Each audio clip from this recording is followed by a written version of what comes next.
No no no.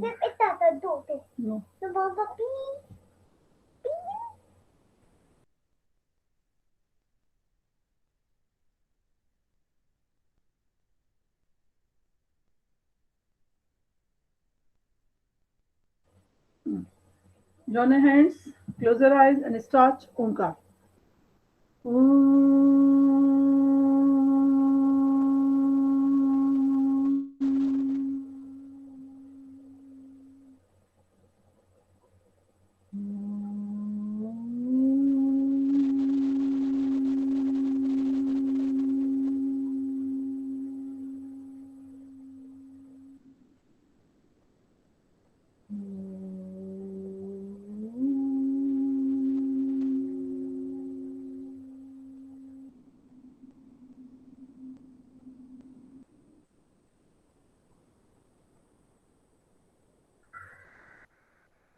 Side हो। चलिए, आप लोग तैयार हैं आज? Sairam. Yes ma'am. Yes ma'am. आप लोग तैयार हैं? Yes ma'am. Yes ma'am.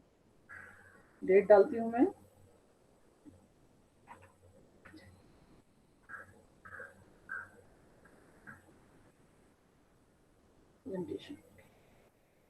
Roll number से मैं शुरू करूं या जिसका तैयार है वो पहले शुरू करे, ऐसा कुछ?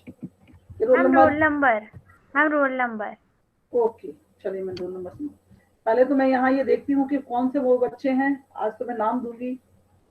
अनमोल, अरमान, आप मुझे सुन रहे हैं?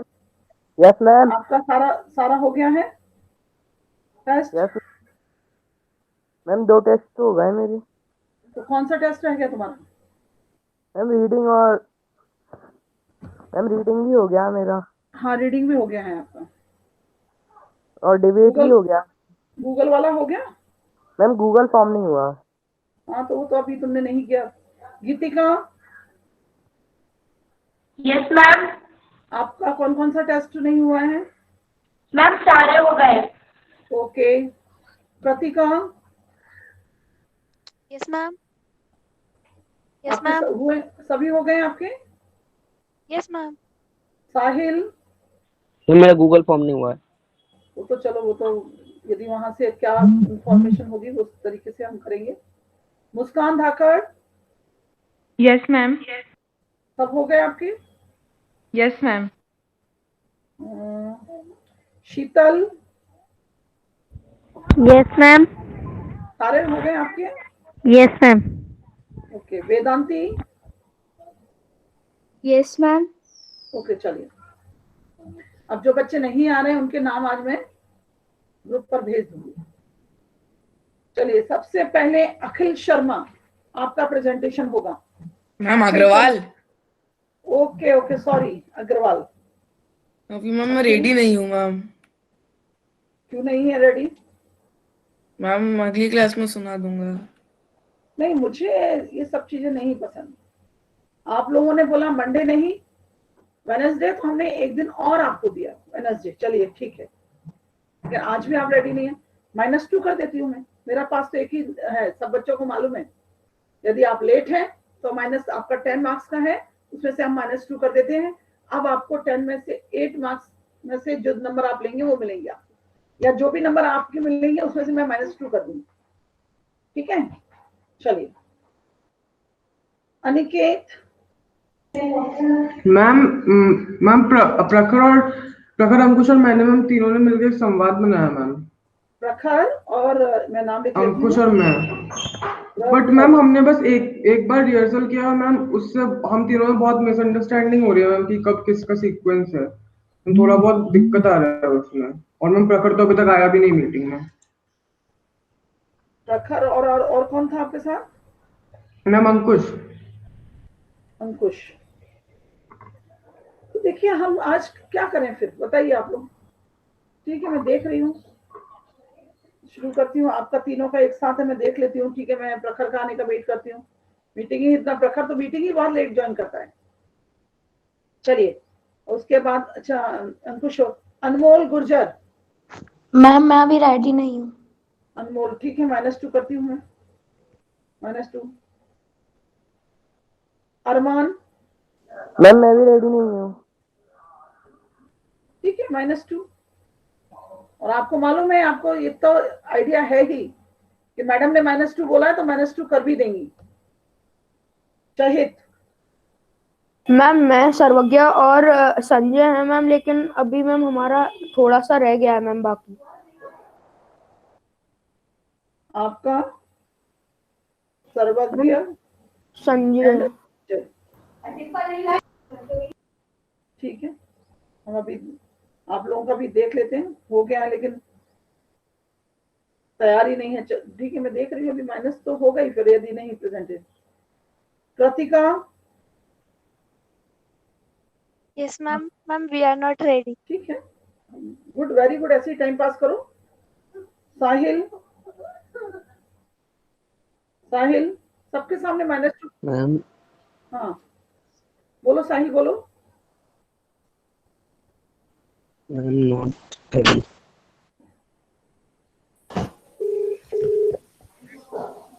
Hello hello. साहिल, मैं इतना बोलना चाहूंगी कि अल्फेज ने शायद हाँ एक भाई। भी टेस्ट नहीं दिया है। हेलो मैं सर्वज्ञ। आपको ये, यस मैम। हाँ देखा क्या भाई? छेद। मेरे को स्टोरी मिली नहीं यार, मैंने देखी भी थी। मैम शायद का माइक ऑन है। हाँ, वो समझ में आ रहा है कि वो सर्वज्ञ को सीधा सीधा बोल रहा है कि उसका कोई तैयारी नहीं है। दे रही है वो तो करना ही पड़ेगा, और अपना रेडी भी नहीं है अभी। मनु, अरे मनु? देखना है, एक तो मैम ऐसे टाइम पे दे रही है, देख अपना आज ओरल टेस्ट भी है एसएससी का। ठीक है भाई, टेस्ट तो मनु, मैम मैं ऋषिका और पलक है मैम, कर देंगे प्रेजेंट। मनु, ऋषिका पलक एंड पलक, चलिए प्रेजेंट करिए, शुरू करिए। आप लोगों का वीडियो ऑन होना चाहिए, ओके? आ जाओ, यस मैम। तीनों लोग आ जाओ। मनु, आप अपना भी वीडियो ऑन करो, पलक को भी बोलो वीडियो ऑन करने के लिए। गुड।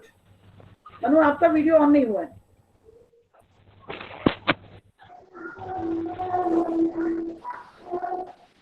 हाँ चलिए, गुड, शुरू करिए। मैं इस नाटक में बंदर बनी हूँ। मैं इस नाटक में मगरमच्छ की पत्नी। मैं इस नाटक में मगरमच्छ की पत्नी बनी हूँ। मैं इस नाटक मगरमच्छी बनी हूँ। ये मगरमच्छ वाली स्टोरी सुनाने जा रहे हैं आप लोग? नहीं पलक इस करूंगी मैं नाटक में accept। मैं इस स्टोरी को एक्सेप्ट नहीं करूंगी। मैंने आपको अपनी तरफ से कोई बनाने के लिए बोला था, ना कि एक मगरमच्छ और बंदर और उसकी स्टोरी आप सुनाएंगे। नो। क्लास 8 में आने के बाद क्लास 2 की स्टोरी आप लेकर मुझे प्रेजेंट करेंगे? बिल्कुल भी नहीं, नहीं चलेगा, नहीं चलेगा ये। मैंने आप लोगों को खुद स्वयं एक कुछ अपनी तरफ से करने के लिए कहा था, ना कि एक स्टोरी क्लास 2 की लेकर आप आ जाएं और प्रेजेंट करें।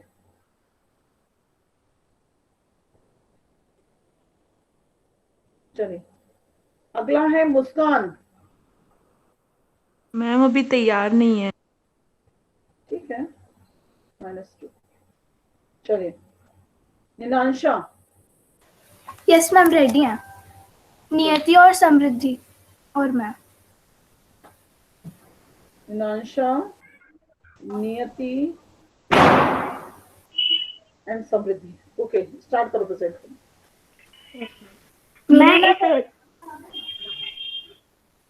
मेरा नाम निनांशा शर्मा है।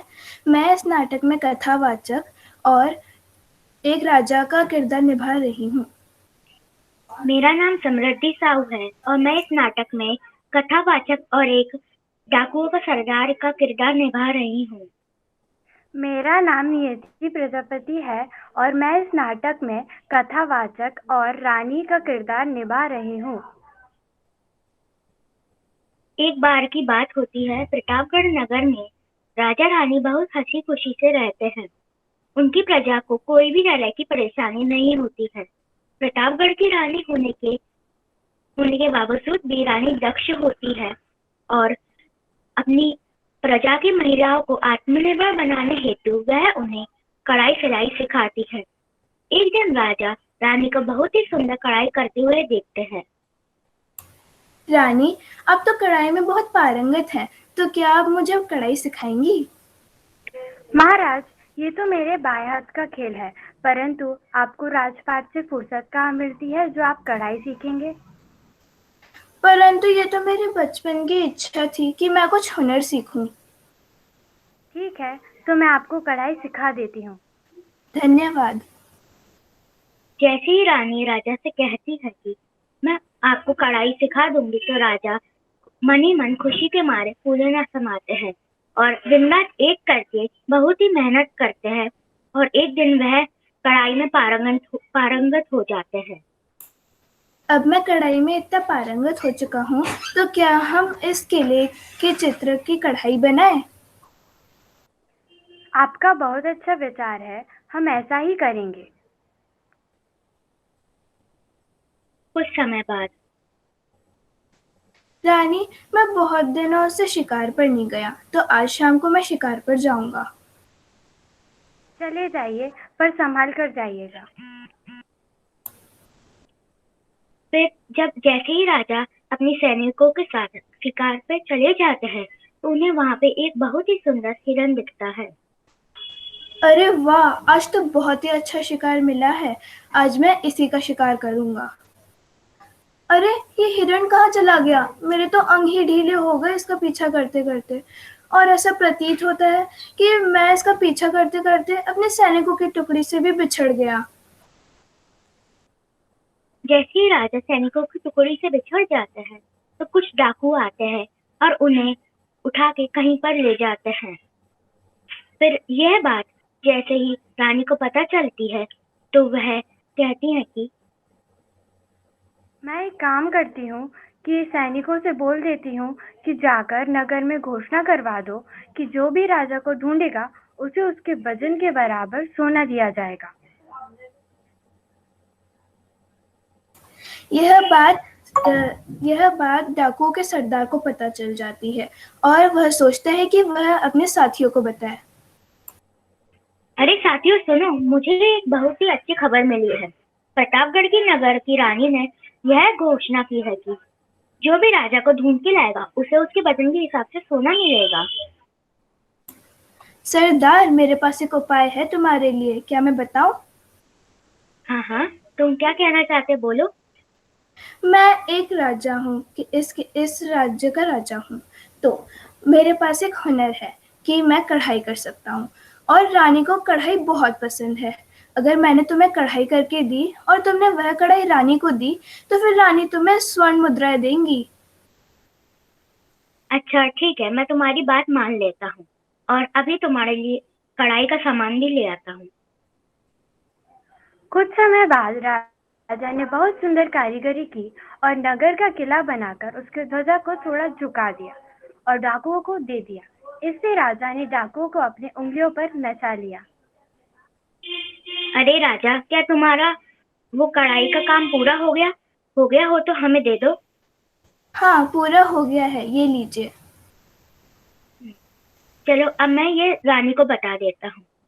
रानी जी देखिए, मैंने आपके लिए एक बहुत ही सुंदर चित्र बनाया है कढ़ाई से। आपको कैसा लगा? बहुत अच्छा है, ये लीजिए आपका इनाम, 100 सोने के सिक्के। धन्यवाद रानी जी। कुछ देर बाद रानी खुद से बात करती हुई, हमें ऐसा प्रतीत हो रहा है कि ये चित्र वही चित्र है जो राजा और हमने मिलकर बनाया था, और राजा इन्हीं लोगों के पास छिपे हुए हैं। सैनिकों, जाइए और राजा को ढूंढ कर लाइए। फिर सैनिक उन डाकुओं के पीछे चले जाते हैं और उन्हें वहां राजा दिखता है। वह राजा को डाकुओं के चंगुल से छुड़ा लेते हैं और फिर राजा रानी को धन्यवाद करते हुए, धन्यवाद रानी, जो आपने मुझे कढ़ाई सिखाई थी, उसी के बल पर आज मेरे प्राण बच गए। इस कहानी से हमें यह शिक्षा मिलती है कि हमें हर वक्त कुछ न कुछ सीखते रहना चाहिए। धन्यवाद। धन्यवाद। ठीक है, आप लोगों ने बहुत अच्छी प्रस्तुति की। बस थोड़ा सा और मुहावरों का प्रयोग कम हुआ। ज्यादा से ज्यादा मुहावरों का प्रयोग होता तो कहानी थोड़ी रोचक हो जाती। वैसे अच्छा है भाई, कम से कम एक तैयारी तो की है, ये भी बहुत बड़ा काम है। चलिए ठीक है।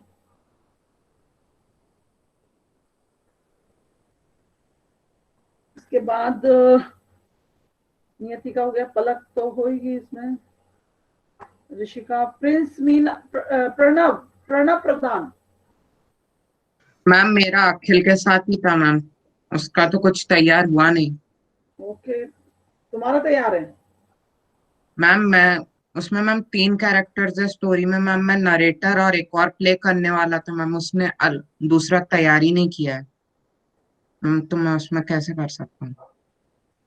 प्रिंस, मीना,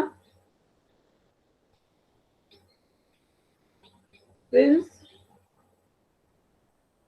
प्रिंस, मीना, आप मुझे सुन रहे हैं? समृद्धि, सर्वज्ञ, शीतल, ना सुनने पर भी तो -2 हो ही जाएगा। शीतल, कोई आंसर नहीं।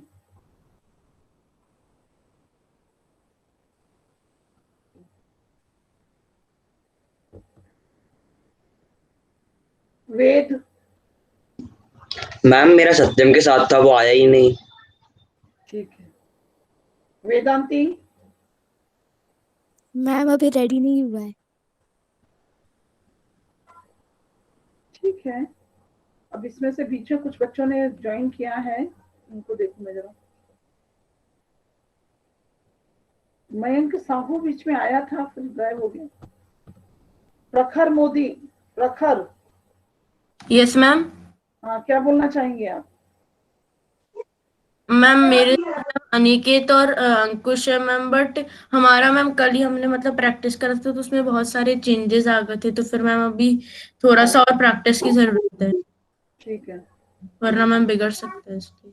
ओके, देखते हैं प्रैक्टिस हमारा मंडे को ही होगा, देखते हैं कितना मैम बच्चे। उसके मैम पहले भी हो सकता है मैम, अगर नो, अब नहीं हो सकता, ये तो कोई अभी उसका नहीं है, तो ये मैं फाइनल के लिए रख रही हूँ, सब्जेक्ट एनरिचमेंट के लिए रख रही हूँ इसको, क्योंकि पहले जो हमने लिए थे वो तो इसमें चले गए, किसमें, सेकंड असेसमेंट में हो गए। अब सब्जेक्ट एनरिचमेंट के लिए मुझे तैयार करके रखना पड़ेगा, तो मैं एक तैयार करके रख रही हूँ। ओके, उसके बाद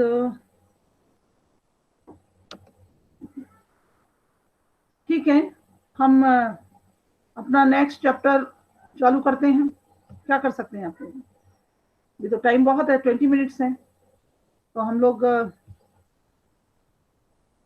नेक्स्ट चैप्टर निकालते हैं, पानी की कहानी।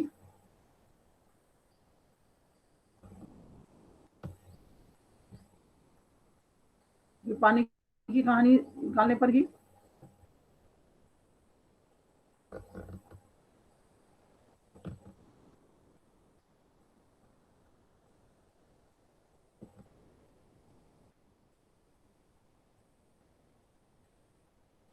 आप सब लोगों के पास बुक्स हैं? Yes ma'am. Yes ma'am. निकाल के रखो। Yes ma'am. निकाल के रखो।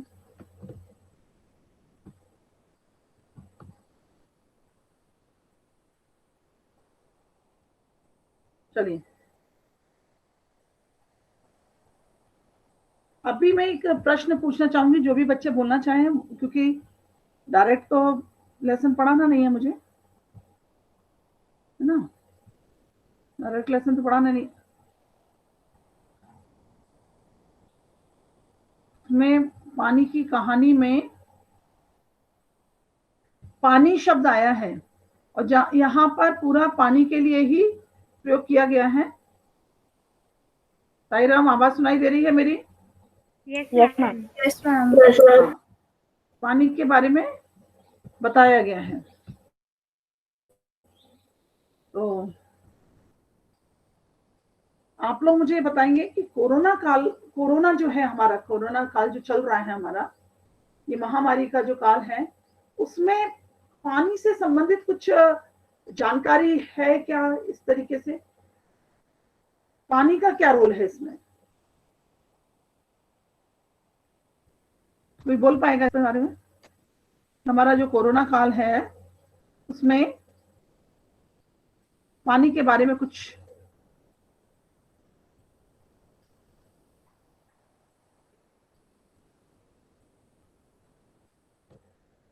साईराम, मुंह खोलोगे कि नहीं? मैम नदियाँ साफ हो गई हैं। मैम मैं बताऊं? अभी तो मैम वेद बोल रहा है, बोलने दो। वेद बोल रहा है, उसे बोलने दो। मैम लोग बाहर नहीं जा रहे हैं, उस वजह से नदियाँ साफ हो गई, उनमें गंदगी नहीं फेंक रहा कोई।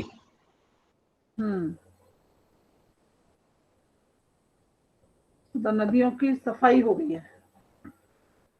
और मैम हम गर्म पानी कर समृद्धि को मैम कोरोना काल में हमें गर्म पानी पी रहे हैं हम।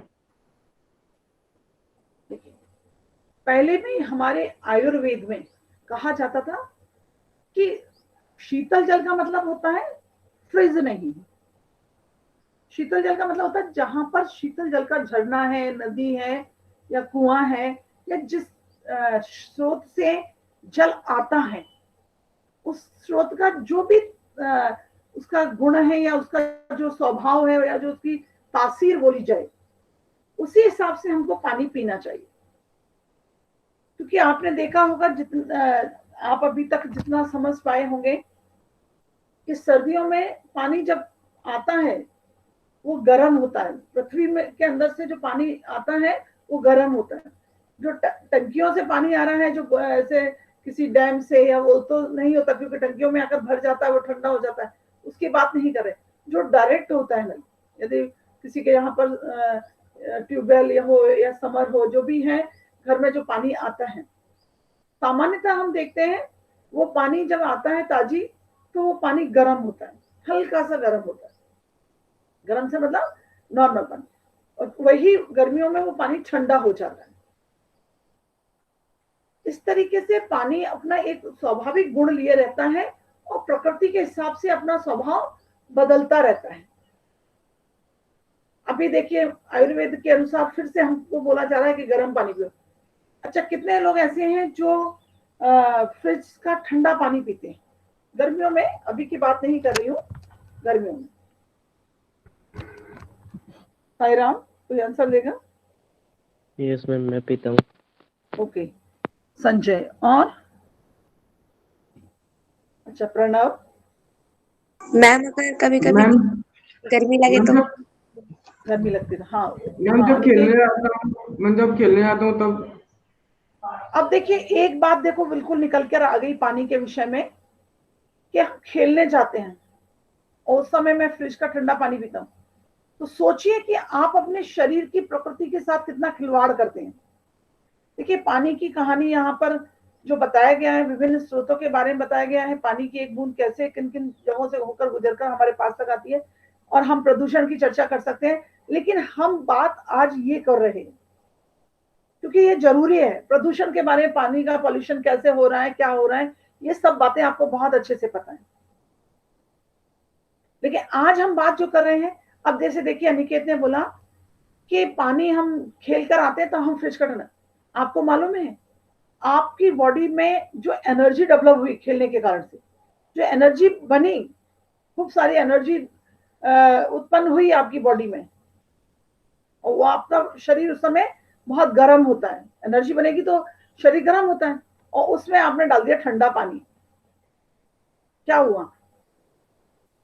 क्या हुआ?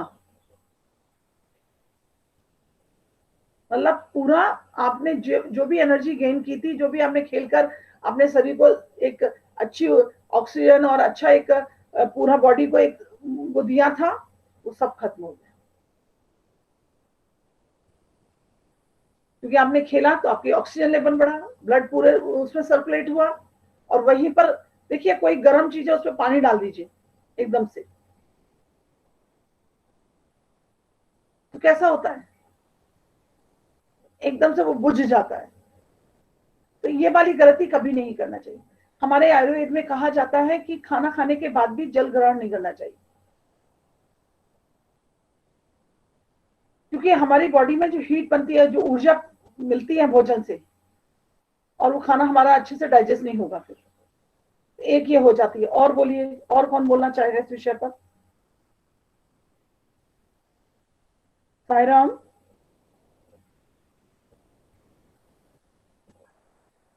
एकदम से चुप हो जाना गलत बात है। एकदम से चुप हो जाना गलत बात। जो भी आपके मन में आ रहा है, हम तो जनरल चर्चा कर रहे हैं ना पानी के विषय में। मैम आजकल ये बोला जा रहा है कि मतलब समय समय पर हाथ धोएं, तो उसमें भी पानी की भूमिका है। हाँ, पानी की भूमिका है उसमें। अब देखिए, अब यहाँ पर हम बात करेंगे कि समय समय पर हाथ धोना चाहिए, इसमें पानी की भूमिका आ जाती है। ओके, तो क्या करना चाहिए कि हमें पानी, इसके लिए पानी बचाना चाहिए। हमको पानी शुद्ध मिलना चाहिए। शुद्ध पानी से हाथ धोएंगे तभी। यदि पहले से ही पॉल्यूटेड है वो पानी, प्रदूषित है वो पानी, तो फिर पानी का हम हाथ भी धो ले तो क्या फायदा है। तो व्यक्ति, देखिए प्राकृतिक आपदा जो है वो भी है, और ये जो हमारा बीमारी जो अभी फैली हुई है हमारे उसमें, तो उसके लिए जिम्मेदार हम बहुत सारे लोग इसमें इसको नहीं सह पाए, या जिनको अपने प्राण त्यागने पड़े इस बीमारी के कारण से। उसका कारण क्या हुआ? इम्यूनिटी सिस्टम का कमजोर होना,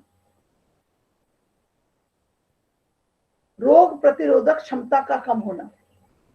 व्यक्ति के शरीर जो है वो 3 चीजें उसमें महत्वपूर्ण है, मुख्य रूप से प्रकृति, जल, वायु, भोजन, ये सब चीजें यदि वो प्रदूषित है तो निश्चितता है वो हमारे शरीर की प्रतिरोधक क्षमता को, रोग प्रतिरोधक क्षमता को कमजोर बनाएंगी। तो खान पान का भी बहुत विशेष ध्यान रखना है हमको। आप लोग खुद सोच सकते हैं कि पूरा एक लगभग नवंबर चल रहा है, 1 साल तो इस बीमारी को आए हुए हो गया। हमारे इंडिया में मार्च में आई, और हो सकता है कि उतना पहुंच जाएगा। इतने दिनों तक आप लोगों ने बाहर की चीजों को नहीं खाया और घर के शुद्ध चीजों को खाया, तो हो सकता है कि आपकी इम्यूनिटी सिस्टम और स्ट्रांग हो गया हो,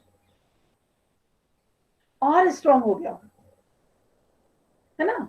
अब जैसे मान लीजिए पानी का यूज करने के लिए आपने जैसे बोला, आप स्कूल में भी जब आएंगे, स्कूल को भी जब ज्वाइन करेंगे, तो बार बार सैनिटाइज करने की जगह आपको क्या करना पड़ेगा? आदत होनी चाहिए बार बार हाथ धोने की। अब क्लास से बार बार जाकर हाथ नहीं धोना है, लेकिन जब भी आप जाते हैं तो अच्छे से अपना शॉप या हैंड वॉश जो भी है अपना खुद भी ला सकते हैं, अपना पर्सनल यूज कर सकते हैं, उसमें पानी के लिए होगा। तो अनावश्यक पानी भी नहीं खर्च करना, लेकिन पानी से हाथ धोना है। चलिए, उसके लिए हमें पानी बचाना है। हाथ धोने के लिए पानी बचाना है, तो दूसरे कामों में हमें अनावश्यक खर्च नहीं करना है। चलिए, और कौन बोलना चाहेगा? Excuse me ma'am. हाँ बोलिए। मैम हम अभी प्रेजेंट कर दें क्या संवाद? आप लोगों का ऐसा हो गया है कि संवाद हो पाएगा अच्छे से? मैम लगता है ऐसे ही रहा है मैम, हमने अभी डिस्कस किया।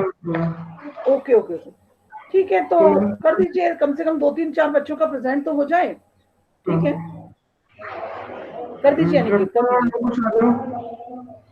मैम प्रखर लेफ्ट कर दिया। प्रखर का कुछ ऐसा लगता है, प्रखर बहुत देर से मैम आता उसी भी का है। मेन है मैम वही नरेटर है। मैम वही मुझे ऐसा नरेटर लगता है है। वही है, उसका नेटवर्क इशू बहुत रहता है। क्या रहता है? ज्वाइन भी देर से करता है, तो अब आ जाता है तो ठीक है। तो और कोई बोलना चाहेगा पानी के विषय में? प्रखर ज्वाइन कर रहा है, ज्वाइन किया है प्रखर ने। यस मैम, स्टार्ट करें क्या? हाँ, पहले तीनों लोग आ जाओ, प्रखर कुछ आ जाओ, स्क्रीन में आ जाओ, स्क्रीन पर आ जाओ, आ जाओ। चलो, हाँ चलिए शुरू करिए। 1 मिनट में पेज निकालो जहाँ नंबर दे रही हूँ आप लोगों को।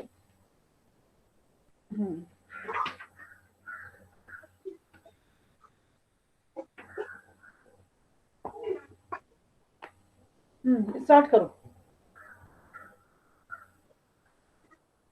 प्रखर मोदी, आप भी अपना वो ऑन करो, वीडियो ऑन करो। ओम श्री साईराम। मैं प्रखर मोदी और मेरे दो मित्र अनिकेत और अंकुश आज आप सभी के सामने एक नाटक की प्रस्तुति देने जा रहे हैं। मैं इस नाटक में सुरेंद्र का किरदार निभा रहा हूँ। मैं इस नाटक में ध्रुव और मोहित का किरदार निभा रहा हूँ। मैं इस नाटक में कबीर का किरदार निभा रहा हूँ। तो चलिए शुरू करते हैं। ये कहानी है बेंगलोर के इंटरनेशनल स्कूल के 3 बच्चों की, कबीर, सुरेंद्र और ध्रुव। ये तीनों पढ़ने में बहुत बेकार होते हैं। इनका दिमाग तो बहुत शातिर होता है, पर इनका पढ़ाई में बिल्कुल मन नहीं लगता। ये हमेशा चीटिंग करके अगली क्लास में आ जाते हैं। पर इस बार नहीं, क्योंकि अब ये कक्षा 12वीं में आ गए हैं और अब इन्हें पढ़ना ही होगा। एक दिन जब स्कूल के समय तब अरे ध्रुव, कैसे हो? मैं तो अच्छा हूँ सुरेंद्र, तुम कैसे हो?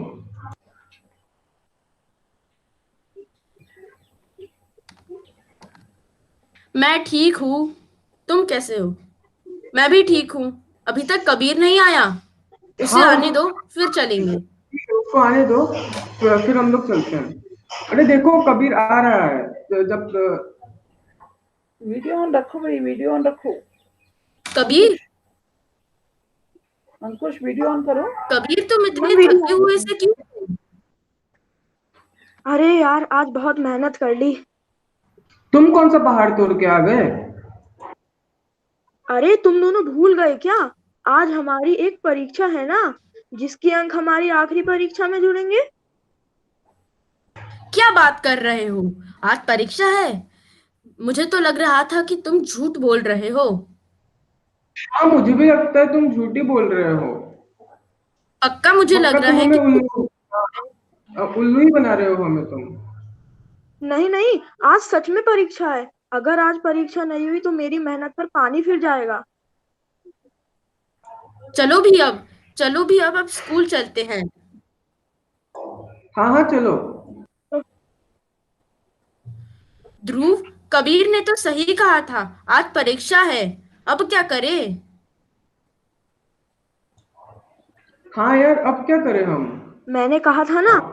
चलो एक काम करते हैं, हम अध्यापिका को जाके कहते हैं कि वो कृपया परीक्षा कल रख ले, और हम उसकी तैयारी नहीं कर पाए। वह मानेंगे क्या? हो सकता है। हाँ फिर चलो अध्यापिका के पास। चलो बच गए कि अब हम परीक्षा कल देंगे। हाँ हाँ बच गए, चलो अब जाके सीट में बैठते हैं।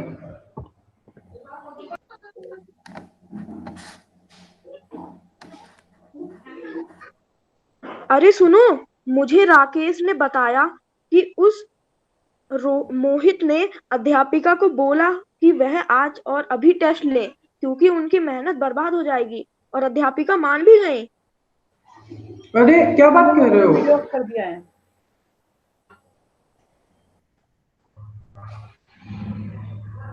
अरे अब क्या करेंगे हम? जितने उत्तर लिख पाओ उतने लिख देते हैं। हाँ, चलो ठीक है। अब।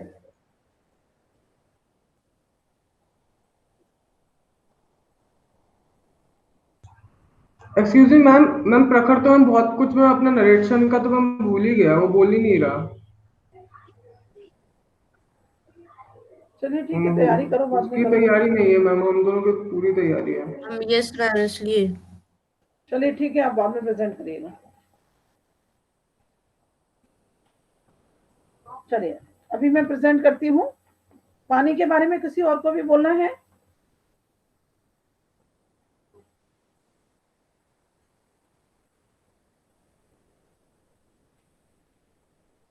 चलिए मैं प्रेजेंट करती हूँ। वैसे तो है 7 मिनट्स हैं, तो हम प्रेजेंट करते हैं, से हो जाएगा।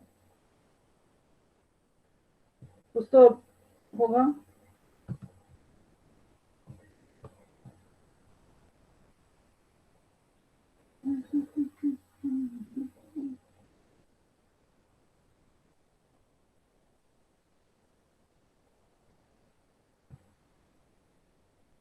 स्क्रीन दिख रहा है?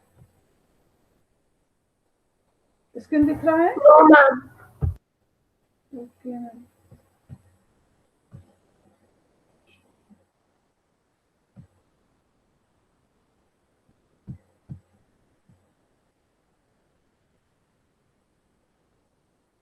अभी आ जाएगा।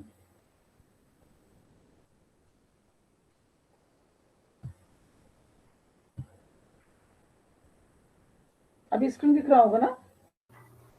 यस मैम, अब दिख रहा है।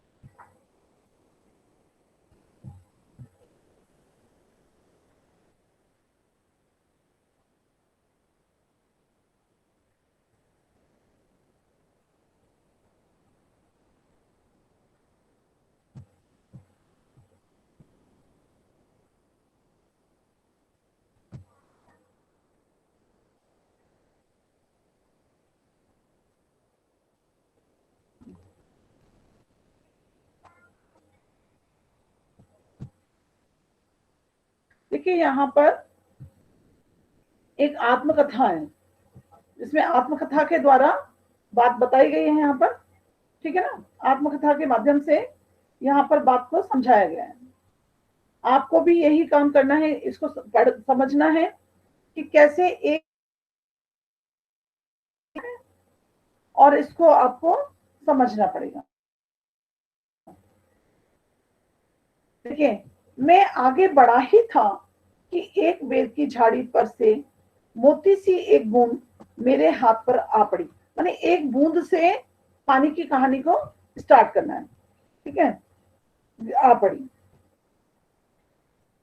मेरे आश्चर्य का ठिकाना ना रहा जब मैंने देखा कि ओस की बूंद मेरी कलाई पर से सरक कर हथेली पर आ गई। मेरी दृष्टि पड़ते ही वह ठहर गई। माने यहाँ पर क्या किया गया है? ओस की बूंद का मानवीयकरण किया गया है। मानवीयकरण अलंकार आप लोग जानते हैं? Sairam? Yes ma'am. Yes ma'am. Yes ma'am. हाँ या ना, उत्तर तो दे दिया करो, जिससे मुझे लगे कि मैं स्क्रीन प्रेजेंट कर रही हूँ तो मैं हूं भी, नहीं पता चला कि लेफ्ट हो गए और आप लोग भी लेफ्ट हो गए। बोलो, मानवीकरण अलंकार पता है आप लोगों को? Yes ma'am. क्या होता है मानवीकरण अलंकार? मैम, जिसमें कोई जो जी नॉन लिविंग थिंग को लिविंग थिंग बना देते हैं। हाँ हाँ, माने जो भी वैसी निर्जीव वस्तुएं हैं, उन निर्जीव वस्तुओं के को एक सजीव वस्तुओं की क्रिया करना। तो यहाँ पर ओस की जो बूंद है उसको एक मानवीकरण किया गया है ना? थोड़ी देर में मुझे सितार के तारों सी झनकार सुनाई देने लगी। मैंने सोचा, आवाज सुन करो, मैंने सोचा कि कोई बजा रहा होगा, मतलब एक स्वर सुनाई दे रहा था, मुझे लगा कोई बजा रहा। चारों ओर देखा, यहाँ पर मैं कौन है? मैं कौन है? मैम लेखक लेखक लेखक लेखक, हाँ लेखक। ध्यान से देखा, देखने पर मालूम हुआ कि बूंद के दो कण हो गए, माने बूंद दो भागों में विभाजित हो गई है और उनके टकराने से जो स्वर उत्पन्न हो रहे हैं, हाँ, बूंद फिर हिली। सॉरी, यहाँ पर मुझे लग रहा है अभी मेरा पहला ही वो नहीं हुआ था।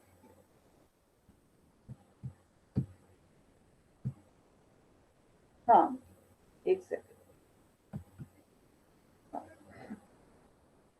अनुभव हुआ कि यह स्वर मेरी हथेली से निकल रहा है। ध्यान से देखने पर मालूम हुआ कि बूंद के दो कण हो गए हैं और वे दोनों हिल हिलकर यह स्वर उत्पन्न कर रहे हैं। माने दो बूंद होने के कारण से जो टकरा रहे हैं, उनसे जो स्वर सुनाई दे रहा है, ऐसा लग रहा है जैसे कहीं सितार बज रहा है, मानो बोल रहे हो। उसी सुरीली आवाज में मैंने सुना, सुनो सुनो। मतलब जो बूंद की आवाज, बूंदों से आवाज आई, मैं चुप था। फिर आवाज आई, सुनो सुनो, अब मुझसे ना रहा गया, मेरे मुख से निकल गया, कहो कहो। अब देखिए ये कहने का एक तरीका है, कथा कहने का तरीका, अपनी आत्मकथा कहने का तरीका, इस तरीके से। आपने देखा होगा कठपुतलियों का वो नृत्य देखा होगा, कठपुतलियों के माध्यम से कोई कथा का वो किया जाता है, आपने देखा है? यस मैम, वो इसी तरीके से बोलते हैं कुछ, इनेक्ट करके इस तरीके से उसको इनेक्ट करते हैं, तो इसी तरीके से कुछ बोलते हैं। हमारे जो मंच प्रथा थी हमारे यहाँ, मंच पर जो नाटक प्रस्तुत किए जाते थे, जो भी कथाएं प्रस्तुत की जाती थी, वो इसी तरीके से प्रस्तुति होती थी। तो यहाँ पर भी वही तरीका प्रयोग में लाया गया है। ओस की बूंद मानो प्रसन्नता से हिली और बोली, मैं ओस हूं। मैंने कोई अपने बारे में कुछ बोलना चाह रहा है और वहां से उसको बोल दिया कि हाँ बोलो, तो ओस को भी एक बहुत प्रसन्नता हुई कि मुझे कोई सुनने वाला है।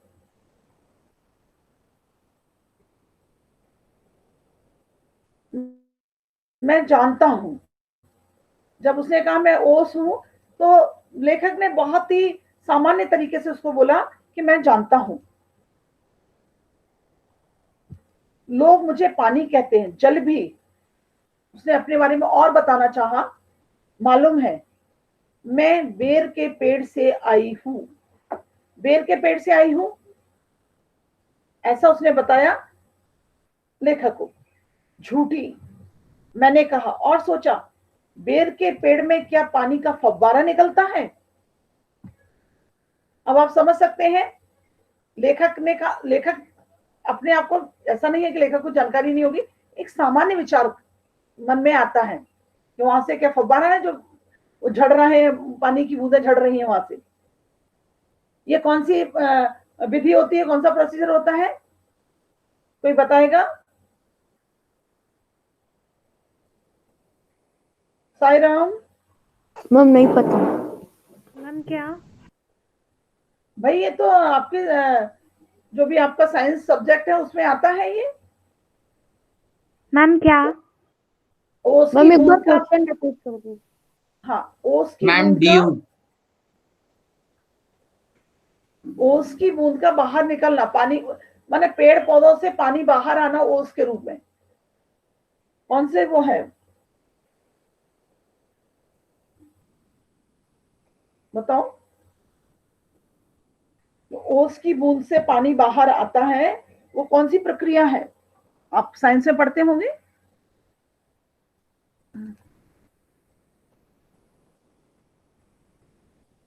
चलिए ठीक है, मैं एक क्वेश्चन आपके लिए छोड़ती हूँ, टाइम भी हो गया अपना।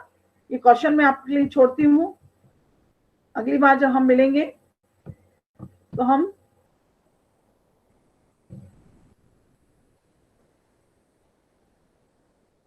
हाँ, ये क्वेश्चन आपके लिए है, ये प्रश्न आपके लिए मैंने छोड़ा है कि पौधों से जो पानी ओस के रूप में बाहर निकलता है वो कौन सी प्रक्रिया है? हाँ या ना में उत्तर दो कि सुन लिया कि नहीं।